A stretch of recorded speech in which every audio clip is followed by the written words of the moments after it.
Mon frère en Christ, ma sœur en Christ, Dieu te demande aujourd'hui, en Hébreux chapitre 13 au verset 15, de lui offrir sans cesse un sacrifice de louange, c'est-à-dire le fruit de tes lèvres qui confessent son nom.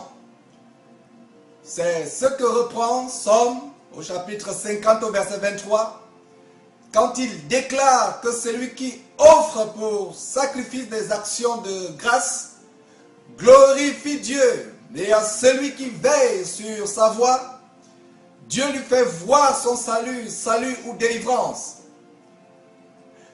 Tu te poses sans doute la question de savoir qu'est-ce qu'un sacrifice de louange ou un sacrifice d'action de grâce. Cette vidéo répond à cette question. Continuez à louer Dieu, à lui rendre grâce et à lui chanter des cantiques alors que tu viens d'être licencié, alors que ton enfant, ton épouse ou ton époux vient de mourir, alors que tu viens d'être frappé par une maladie que les médecins disent incurable et que tes jours sont comptés.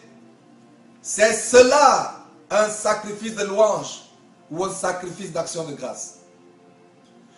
Continuez à louer Dieu, à lui rendre grâce ou à lui chanter des cantiques, alors que tu viens de perdre ta maison dans un incendie ou ta voiture dans un accident, alors que tu viens d'être jeté en prison pour un crime que tu n'as pas commis, alors que ta femme ou ton mari vient de te divorcer, ou que tu viens de découvrir que ton mari ou ta femme commet l'adultère, c'est cela, bien-aimé, un sacrifice de louange ou un sacrifice d'action de grâce. Un sacrifice est quelque chose qui est offert ou donné avec beaucoup de peine et de douleur. Un sacrifice n'est pas quelque chose d'aisé ou de facile à faire. C'est contre la logique et l'intuition humaine de chanter des cantiques à Dieu ou de louer Dieu quand on a mal ou quand on est dans la détresse.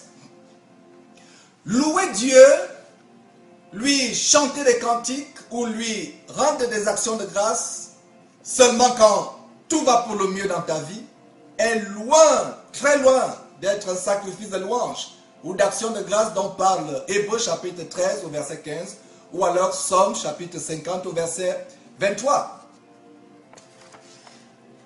1 Thessaloniciens chapitre 5 au verset 18 t'encourage à rendre grâce à Dieu en toutes choses, bonnes ou mauvaises, car c'est à ton égard la volonté de Dieu en Jésus-Christ. Mon frère en Christ, ma sœur en Christ, tu dois développer cette attitude de rendre grâce à Dieu et de le louer en toute occasion, positive ou négative, favorable ou non favorable. Ne rends pas seulement grâce à Dieu lorsque tout va bien dans ta vie.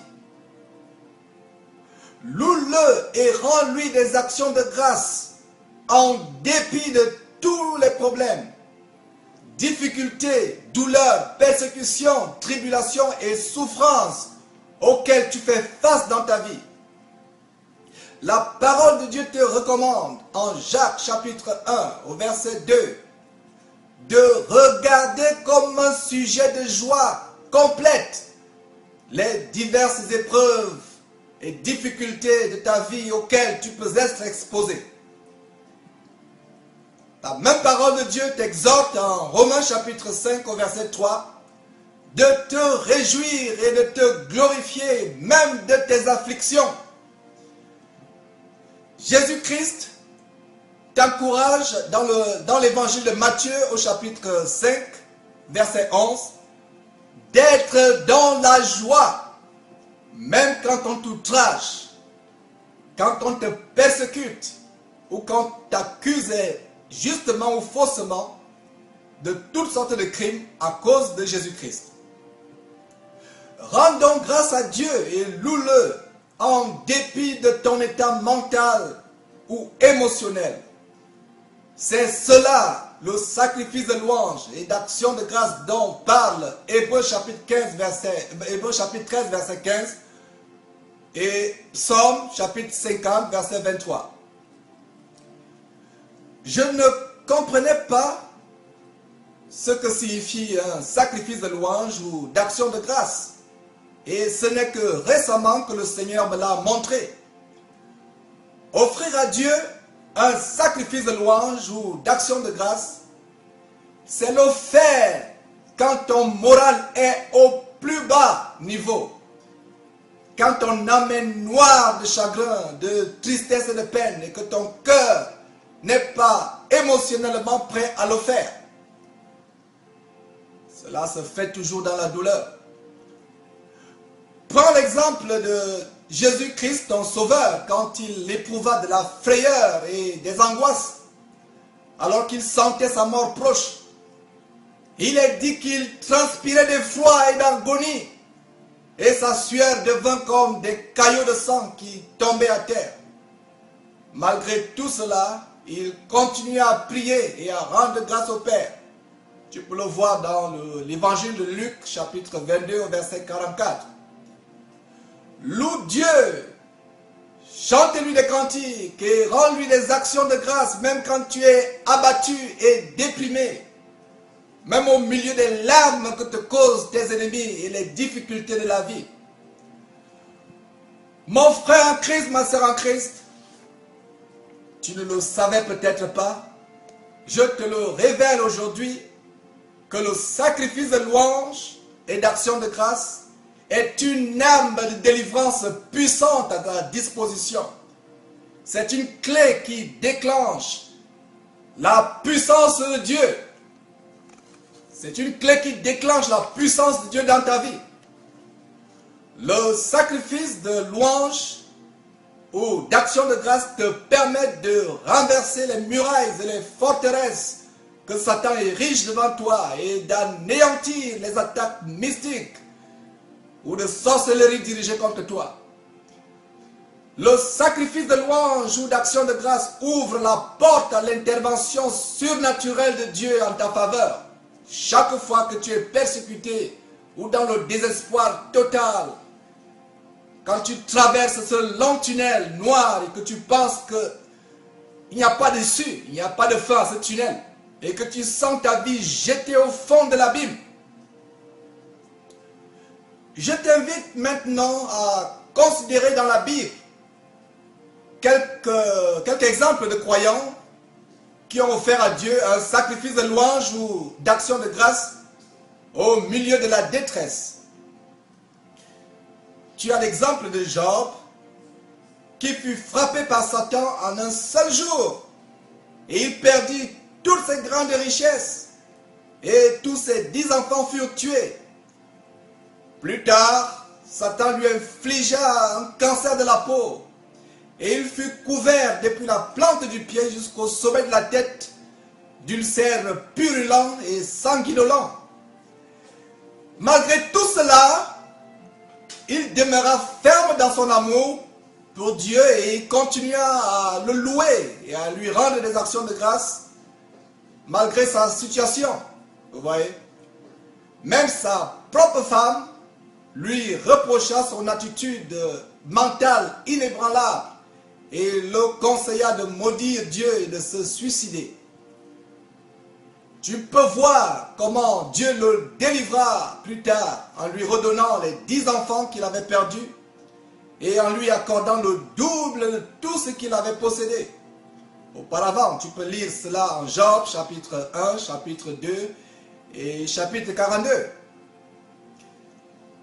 Tu as aussi le cas du roi David, qui, face à ses ennemis, sentait les flots de la mort l'environner, les torrents de la destruction l'épouvanter et l'engloutir. Au milieu de sa détresse, il invoqua l'Éternel, et l'Éternel le délivra de la main de tous ses ennemis. Tu peux voir cela en 2 Samuel, chapitre 22, versets 1 à 7, et Psaume, chapitre 18, versets 1 à 7. Considère aussi, bien-aimé de Dieu, le cas du roi Josaphat en 2 Chroniques, chapitre 20, du verset 1 au verset 30, qui fut rempli de frayeur, alors qu'une armée plus nombreuse, plus équipée et plus puissante que la sienne marcha contre lui et encercla Juda son peuple pour le faire périr. Au milieu de ce trouble émotionnel profond, il se disposa à chercher l'Éternel et il publia un jeûne pour tout le peuple. Dieu l'encouragea, le fortifia et lui inspira de nommer des chantres qui, revêtus d'ornements sacrés et marchant devant l'armée, célébraient l'Éternel en disant: loué soit l'Éternel, sa miséricorde durera toujours. Et au moment où l'on commençait les chants et les louanges, l'Éternel plaça une embuscade contre les fils d'Ammon et de Moab et ceux de la montagne de Séhir qui étaient venus contre Juda. Et ils furent battus. Vous voyez, tous les hommes de Juda et de Jérusalem retournèrent joyeux à Jérusalem, car l'Éternel les avait remplis de joie en les délivrant de leurs ennemis. Voilà la délivrance à travers le sacrifice de louange. Je terminerai cette série d'exemples avec celui de l'apôtre Paul. C'est un exemple qui est plus proche de nous parce que Paul était un chrétien, un disciple de Jésus-Christ, né de nouveau de l'Esprit de Dieu comme certainement toi. Ouais. Donc, Paul et Silas furent persécutés dans une ville de Macédoine parce que justement ils avaient chassé un esprit de python d'une femme esclave. Cette femme procurait, par ses dons sataniques de divination, un gain financier immense à ses maîtres. Ces gens-là, voyant que la femme esclave ne pouvait plus leur procurer de l'argent, parce que l'esprit de Python, dont elle se servait pour la voyance, avait été chassé. Donc ces gens firent arrêter Paul et Silas. Ils furent soumis à une flagellation barbare et atroce qui leur arrachait la peau et la chair. Puis ils furent jetés dans la zone de haute sécurité de la prison avec des fers aux pieds. Vers le milieu de la nuit, pendant que Paul et Silas priaient et chantaient des louanges à Dieu au vu et au su de tous les autres prisonniers, il survint soudainement un grand tremblement de terre, en sorte que les fondements de la prison furent ébranlés, et au même instant, toutes les portes s'ouvrirent et les chaînes de tous les prisonniers furent rompues. Tu peux lire cette histoire émouvante en Actes chapitre 16, à partir du verset 16 au verset 40. Mon frère en Christ, ma soeur en Christ, lorsque tu offres sans cesse un sacrifice de louange ou d'action de grâce à Dieu, en dépit des situations que tu traverses, s'il y a des chaînes dans ta vie, quelle que soit la nature de ces chaînes, qu'elles soient des chaînes physiques ou spirituelles, visibles ou invisibles, elles sont rompues, ces chaînes sont rompues dans ta vie, quelle que soit leur taille, leur longueur ou leur puissance. Le sacrifice de louange ou d'action de grâce est une puissante clé pour ta délivrance et une arme redoutable dans le combat spirituel. À toi de t'en servir dès aujourd'hui et d'expérimenter la délivrance que Dieu t'accorde dans ta vie et dans la vie de ceux qui te sont chers. Que Dieu te bénisse abondamment. Ne manquez pas de vous abonner à notre chaîne YouTube Jésus-Christ TV, en cliquant sur le bouton s'abonner, juste au bas de la fenêtre de cette vidéo. Ainsi, vous recevrez automatiquement nos nouvelles vidéos, et vous ne raterez aucune. Vous connaîtrez la vérité et la vérité vous affranchira. Jean 8, 32.